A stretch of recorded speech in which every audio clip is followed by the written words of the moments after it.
राहुल को पुरानी हवेलियां देखने का बहुत शौक था।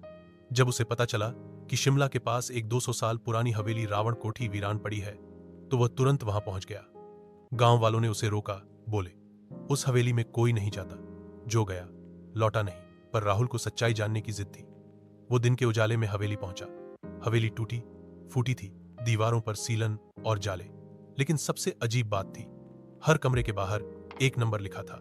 पहला कमरा, दूसरा, तीसरा और कुल मिलाकर 12 कमरे।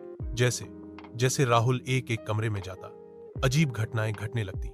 किसी कमरे में उसे किसी और की परछाई दिखती, किसी में पुराने जमाने की चीखें सुनाई देती, किसी में पिघली हुई मोमबत्तियां खुद जल उठती। पर राहुल रुका नहीं।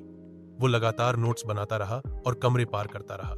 फिर आया कमरा नंबर 12। दरवाजा जंग खाया हुआ था, लेकिन खुला। अंदर घुप अंधेरा था। जैसे ही उसने टॉर्च ऑन की, एक बड़ी सी पुरानी तस्वीर दिखी, एक परिवार की तस्वीर जिसमें 4 लोग थे। अचानक बिजली चमकी और राहुल को लगा तस्वीर में लोगों की आंखें हिल रही हैं। तभी पीछे से किसी ने उसके कंधे पर हाथ रखा। वह पलटा, पर कोई नहीं था। हवा भारी हो गई थी।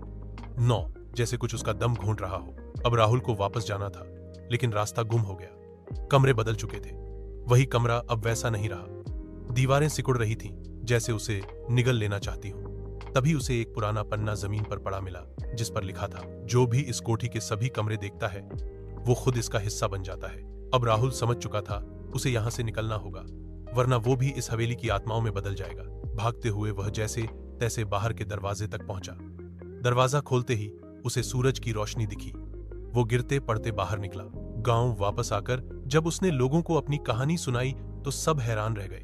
एक बूढ़े ने कहा, बेटा, तू कैसे जिंदा बचा? आज तक कोई 12वां कमरा पार कर ही नहीं पाया। राहुल बोला, मैंने 12 कमरों को पार किया और बाहर आ गया।